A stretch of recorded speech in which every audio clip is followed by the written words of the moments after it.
धान की फसल जहां एक ओर प्रमुखता से ली जाती है, वहीं दूसरी ओर इसके उत्पादन को बढ़ाने और फसल को कीटों से सुरक्षित रखने के लिए लगातार नए शोध अनुसंधान वैज्ञानिकों के द्वारा किए जा रहे हैं। कीट प्रकोप की तीव्रता बढ़ाने में जलवायु संबंधी कारकों के अलावा फसल प्रबंधन की गलत तकनीक का योगदान होता है।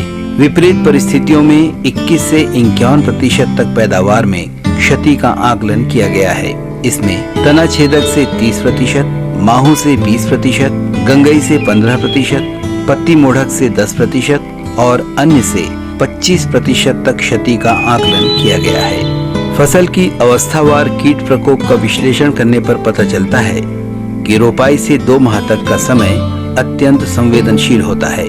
फसल मौसम समाप्ति के बाद कीट व्याधि फसल के अवशेषों, खरपतवारों और जमीन में आश्रय लेकर अपना अस्तित्व बनाए रखते हैं। मई के महीने में खेतों की गहरी जुताई कर देने से अधिकांश कीट या तो तापमान की वजह से या कीटाहारी जीवों का ग्रास बनकर समाप्त हो जाते हैं। स्वच्छ खेती कीट व्याधियों के उन्मूलन में विशेष सहायक सिद्ध होते हैं।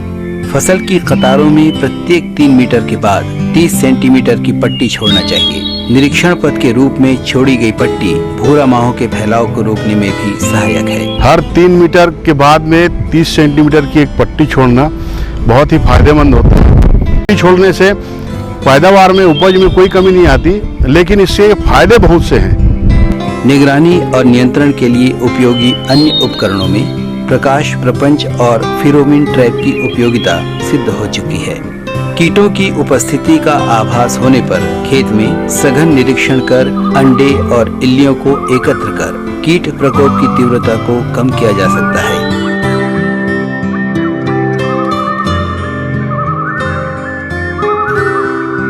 फेरोमोन ट्रैप का उपयोग तना छेदक नियंत्रण में अत्यंत उपयोगी सिद्ध हुआ है। ये प्रकाश प्रपंच है। धान फसल में लगने वाले कीड़ों के निगरानी और नियंत्रण में इसका बहुत ही महत्वपूर्ण उपयोग है।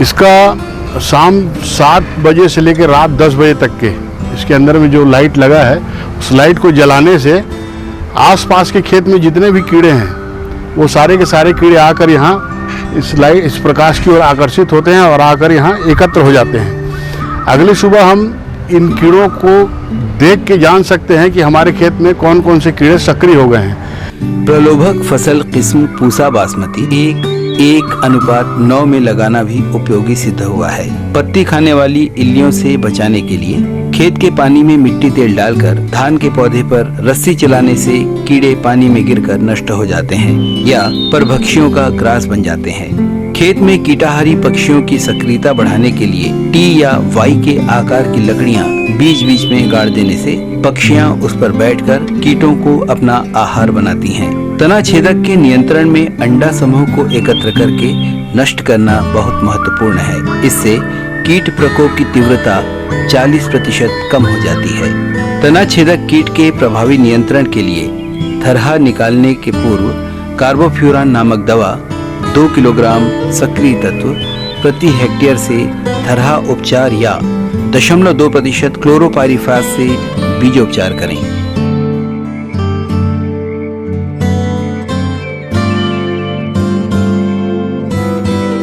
जिस वर्ष मानसून की बारिश अच्छी होती है, उस वर्ष हिस्पा और गंगई कीट का प्रकोप देखने में आता है। अगस्त माह में इस कीट के प्रकोप की शुरुआत हो जाती है। सामान्य तौर पर शुरुआत में किसान गंगई के प्रकोप से अनभिज्ञ रहता है। कंसा अवस्था पार हो जाने पर इसका उपचार व्यर्थ है। 10% कंस से प्रकोपित हो तब फोरेट कार्बोफ्यूरान या फिप्रोनिल नामक दानेदार 1 किलोग्राम सक्रिय तत्व प्रति हेक्टेयर की दर से उपचार करें।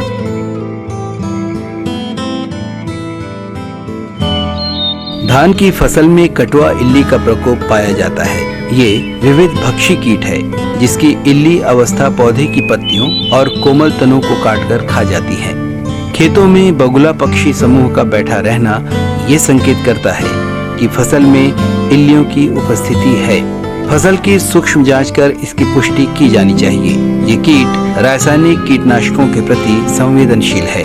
इसके नियंत्रण के लिए क्लोरोपाइरिफास 20 EC 1 लीटर प्रति एकड़ या डाइक्लोरोवास 100 EC 250 मिलीलीटर प्रति एकड़ या फिप्रोनिल 5 SC 400 मिलीलीटर प्रति एकड़ की दर से 200 लीटर पानी में घोलकर अपराह्न काल में छिड़काव करें।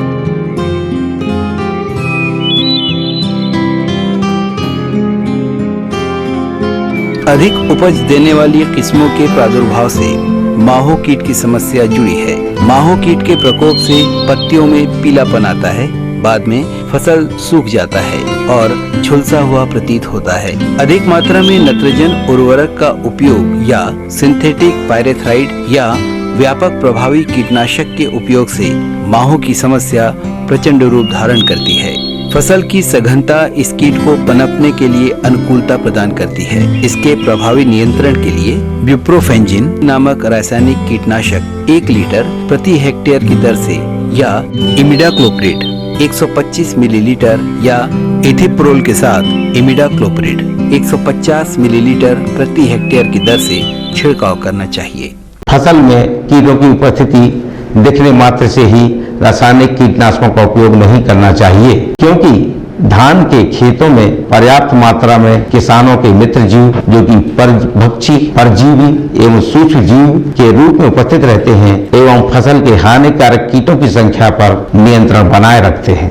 व्यापक प्रभावी कीटनाशकों के उपयोग से इन मित्र जीवों को हानि पहुंचती है एवं प्राकृतिक संतुलन बिगड़ जाता है। वह बार बार कीटनाशकों का उपयोग करना पड़ता है। इससे उत्पादन में लागत ज्यादा आती है, साथ ही साथ फसल के उत्पाद में विष अवशेष के जमाव की समस्या उत्पन्न हो जाती है। अतः रासायनिक कीटनाशकों का उपयोग बहुत सोच समझकर और उचित मार्गदर्शन के उपरांत ही करना चाहिए।